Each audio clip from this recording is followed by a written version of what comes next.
안녕? 오늘도 누가복음 나라로 갈 거야. 그럼 누가복음 19장에서 20장 속으로 빠져볼까? 고고고!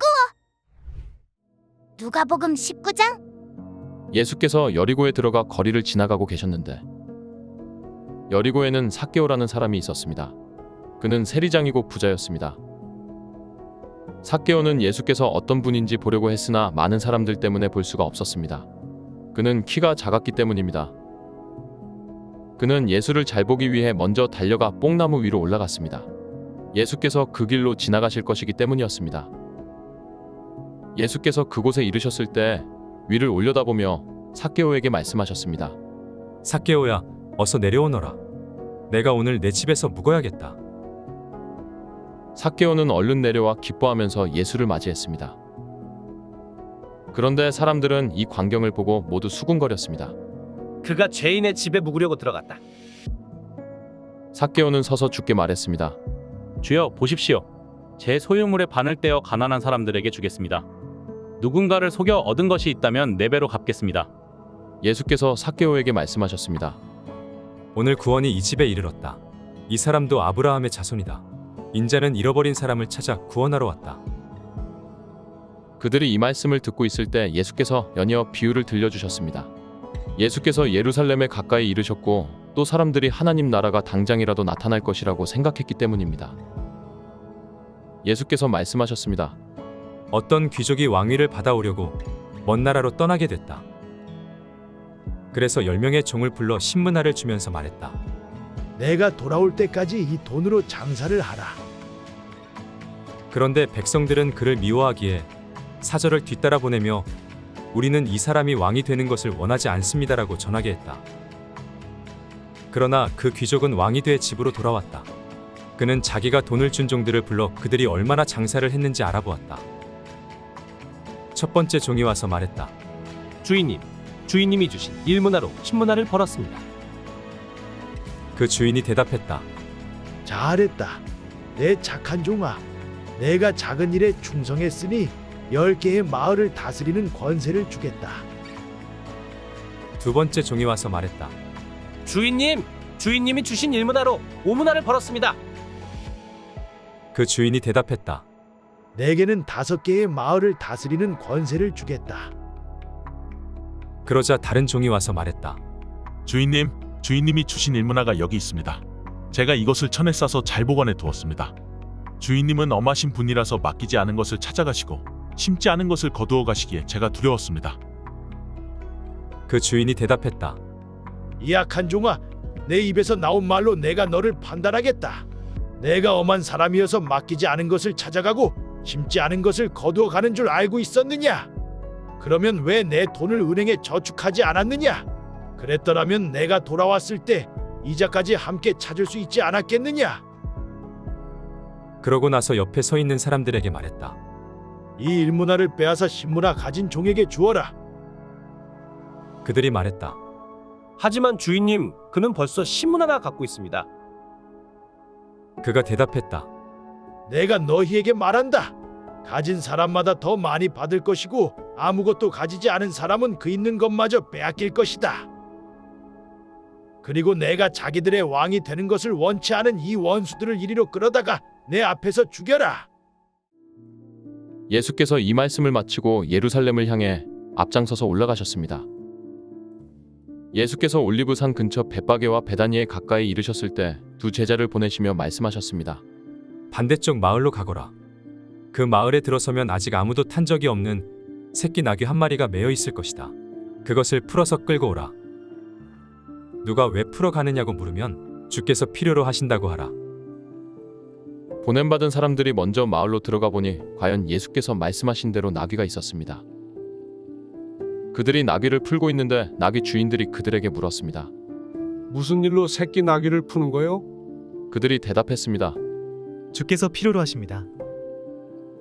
그들은 예수께로 나귀를 끌고 와서 자기들의 겉옷을 던져 나귀 등에 얹고 예수께서 타시도록 했습니다.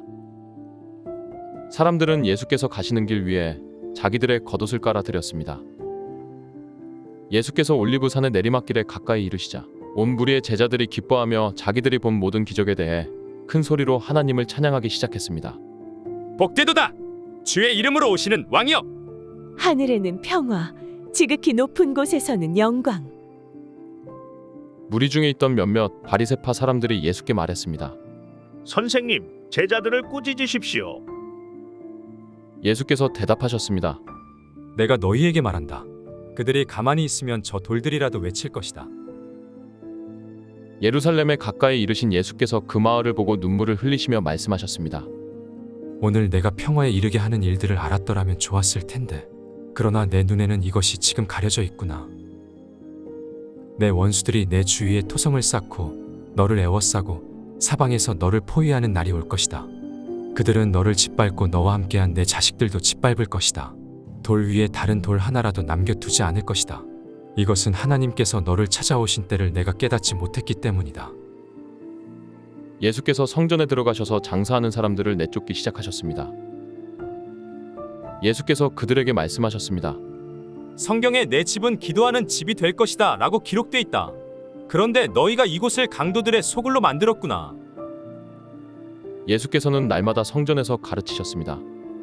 그리고 대제사장들과 율법학자들과 백성의 지도자들은 예수를 죽이려 했습니다. 그러나 어떻게 할 방도가 없었습니다.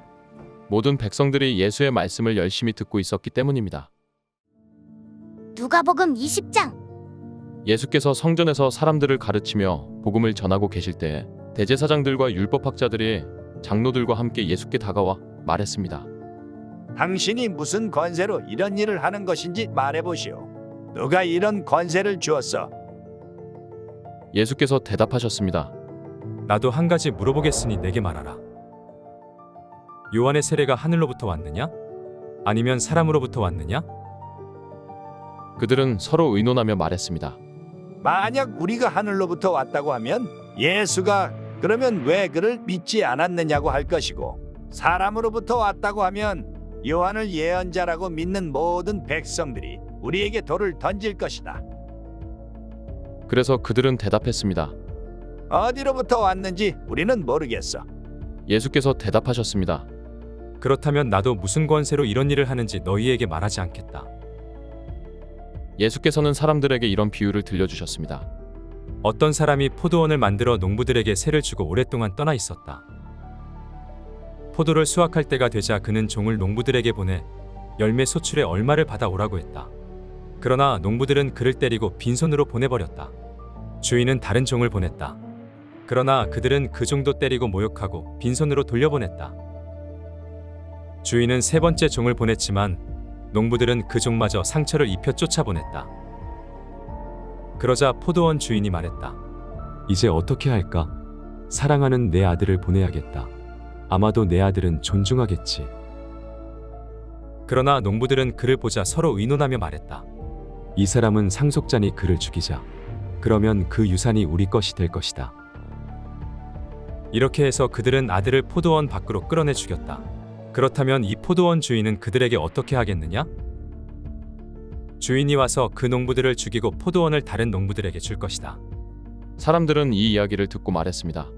이런 일은 절대 없었으면 좋겠습니다.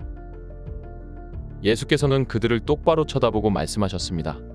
그렇다면 건축자들이 버린 돌이 모퉁이의 머릿돌이 됐다라고 기록된 말씀이 무슨 뜻이겠느냐? 누구든지 이 돌 위에 떨어지는 사람마다 부서질 것이며 이 돌이 어느 사람 위에 떨어지든지 맞는 사람은 가루가 되고 말 것이다. 율법학자들과 대제사장들은 이 비유가 자기들을 가리켜 하시는 말씀인 것을 알고 당장 예수를 체포할 방도를 모색했습니다. 그러나 그들은 백성들을 두려워했습니다.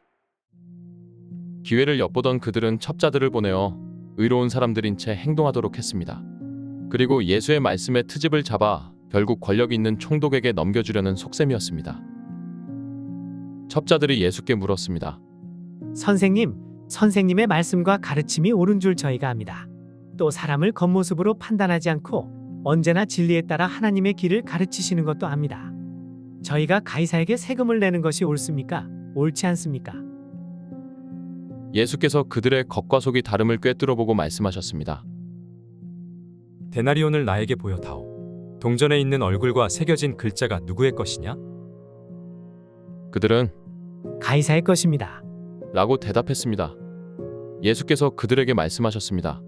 그렇다면 가이사의 것은 가이사에게 바치고 하나님의 것은 하나님께 바치라. 그들은 사람들 앞에서 예수의 말씀에 트집을 잡을 수 없었습니다. 오히려 예수의 대답에 놀라 말문이 막혀버렸습니다.